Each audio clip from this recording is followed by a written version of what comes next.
Hey, John. Two things people are talking about is recession and Chat GPT. So in this episode of Friends Talk Financial Planning, we'll talk about how to recession-proof your portfolio and what Chat GPT says versus what Friends Talk Financial Planning says. Hi, I'm Bridget Sullivan Mermel, and I own a family financial planning practice in Chicago, Illinois. And I'm John Shear. I own a fee-only financial planning practice in Middleton, Wisconsin. And before we start talking about how to protect yourself against recession and checking in with what Chat GPT has to say, I want to remind everybody to hit that subscribe button. When you subscribe, it helps other people find this episode and this content on YouTube. And with that, let's talk about, I think the first thing is, two things. I love how you presented that, Bridget. What's on people's mind, right? Chat GPT is all over the news. And hey, the recession, everybody's predicting that. What do we do about that, right? So it's one thing to predict. What are the action steps? What do you tell clients about protecting themselves or preparing in case there is a recession? Well, the first thing I tell people is ask people is, why are you worried about this? Mm-hmm. Like, what emotion is at the root of this? Yeah. And that's not saying I'm not saying that's wrong at all. Yeah. Emotion's great.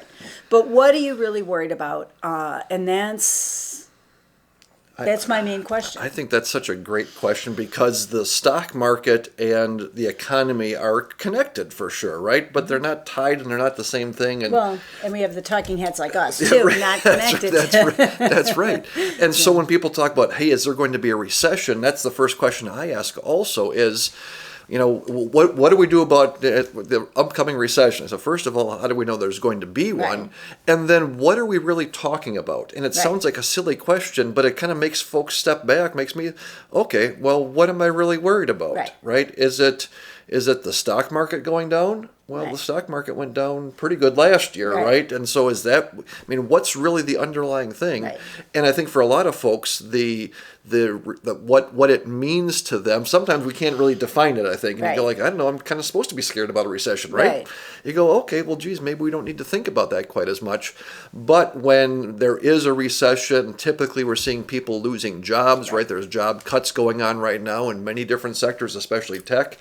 And so I think for a lot of folks, the answer is either, boy, I don't know why I'm scared, or my job is the thing that's the recession that's going to impact me and we need to think about. Is that? I would say that's absolutely true. So if the thing about a recession from our perspective that is something to be concerned about is what are your job prospects like right now? And so it's a good time to think about that. And if you are retired and don't have a job, so then it goes, but then to me it goes back to, well, what is worrisome about a recession, right? And it's often the stock, whatever those things, but to be clear about what problem we're trying to solve, right? Exactly. And so if you are worried about your job, that is totally legit. And then we have specific things to do about that, right? And so and the other things that I like to say is who's the most vulnerable is people who are contractors. Yeah. And traditionally, if you were working remotely, you'd be more vulnerable if there was job cuts. But maybe I don't know if that's hard to say if that's different. Maybe 5 years ago, even exactly. right, compared to what's going on these days. Yeah, exactly. So that might be different now. So if you are a contractor, so then what do you do?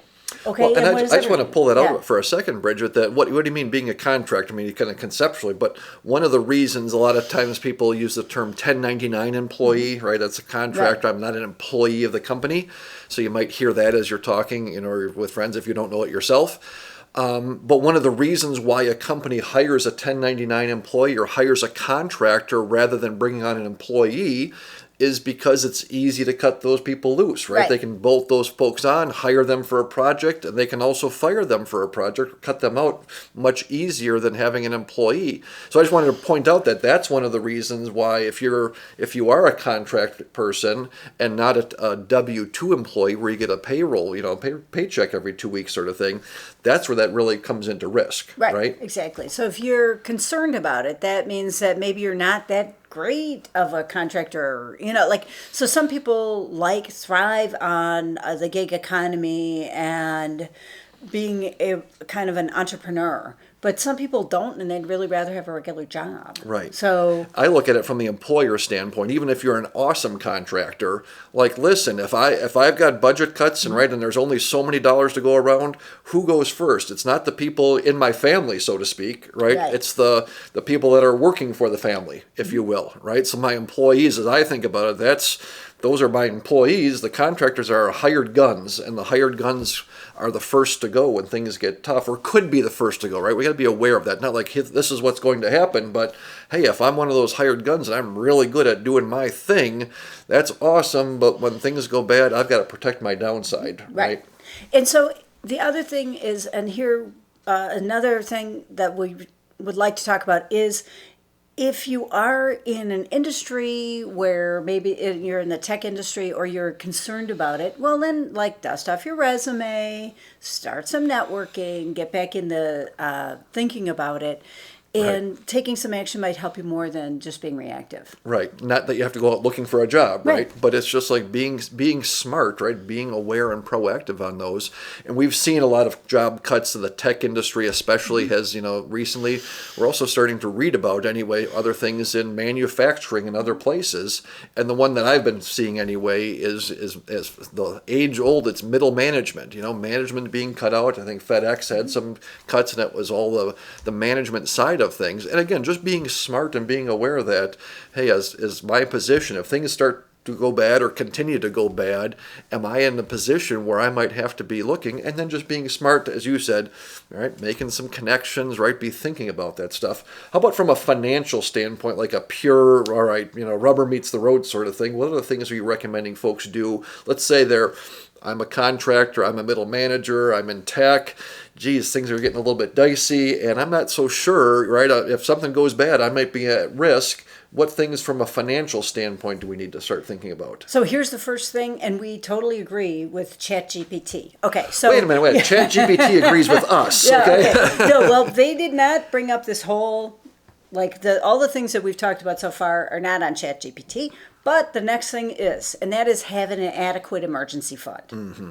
So what do you talk about for emergency fund with folks? I talk about 10% of your annual income, but now if you're a contractor, you're worried about it, etc., I say double that, 20%. Yeah. And if you're, again, they're cutting people my job, and I'm really worried about it. Okay, 30% of your annual income, have that in your savings account.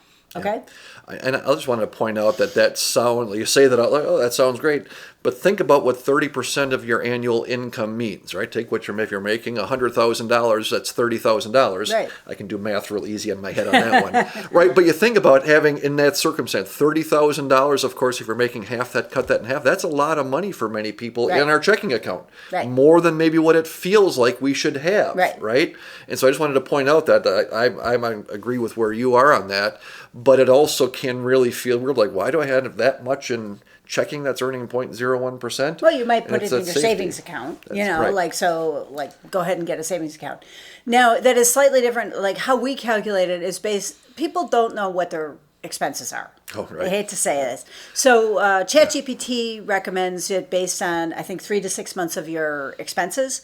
And again, we as financial planners, we found that people are clueless about what their expenses are. And so, but they usually know what their income is. So that's what we go on that number. Yep. Okay. Yeah, I agree. It's really hard. Clueless is a good word, but it's also just like it's really hard to figure out sometimes what your expenses are. It's not hard. We get a scorecard every April, basically, right? When you do your taxes, if you do your taxes on time, right? There's a scorecard. That's how much I make. I can do the math on that. It's really easy to sort of figure that out. Right. And then the second recommendation we have about on your finances, and again, agree with ChatGPT, is pay off your debt. Okay, so credit cards particularly. Now I want to call out credit cards on this. So pay off your credit cards so that then presumably you would have a little bit of room if you need it if you do have a job loss. And I think at least for my part on it is having your credit cards paid off all the time is the ideal situation, right? If you find yourself where you don't have those paid off, putting that in, and I look at that, if I get those paid off, now I have a situation where I'm out of a job or that scenario, that I've got it's all the credit card is almost like an emergency fund, almost like a line of credit type of a thing, without having to go through those. Right, not ideal, not what we want to do, but you know what? If I lose my job, that's not ideal either. Right. So we've got some bandwidth and some emergency to be able to react to things. Right. And here's something that ChatGPT did not mention. Can I bring up one thing before we go on? Because we brought up debt, paying off debt, and we talked about credit cards, which is awesome, probably. But what about house? If I've got a mortgage on this, oh, okay, awesome. Yeah, don't prepay your mortgage. Yeah, like keep making your mortgage payments, but if you it's not going to help you to prepay your mortgage because that doesn't take off. Like if I pay my July mortgage, prepay it, that doesn't take off August. That takes off 25 years from now when my mortgage is done. And if I pay off my credit card, then I can also borrow against my credit card or use it to charge things, right? If I pay down my mortgage, I can't necessarily take that money out of that, right? So flexibility is really the key here, right? So instead of prepaying your mortgage, put it in your savings account. Yeah. And I jumped on top of you. I'm sorry. What did Chat GPT have to say? They didn't talk about that. They didn't talk about that at all. Yeah, they didn't talk about the mortgage. All right. Yeah. So and then the car loan would be kind of in between. Like if you have a car loan or a boat loan, if you're a boat owner, like so other you kind of I would sort of play it by ear on those. Like if you're just about to pay it off, you might want to pay it because then you wouldn't have that expense as you're going along. But that wouldn't be my first choice. Again, having some money in your savings account to be able to have some flexibility, I think, is key in these situations. Great. What was there anything else that ChatGPT had to offer that we don't agree with?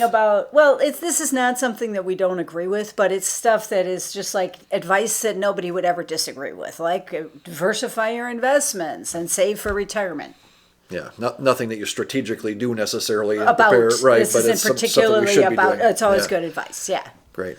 So it sounds like ChatGPT agreed with us on some things and they were wrong on other things, right? That's how I think of it anyway. Yeah. But hopefully you guys got some good tips if you're concerned about the recession. Think about why. Like, what does it really mean for you if we do have a recession? And then make sure you take some actions to help settle things down, right? Pay off debt, build up those emergency funds, and be prepared for that. So with that, I'm John Shear, and I run a fee-only financial planning practice in Middleton, Wisconsin. And I'm Bridget Sullivan-Mermel. I've got a fee-only financial planning practice in Chicago, Illinois. And we're both members of ACP, or the Alliance of Comprehensive Planners. We're both taking new clients now, but if you're interested in other advisors throughout the country, you can check out acplanners.org. And don't forget to hit that subscribe button.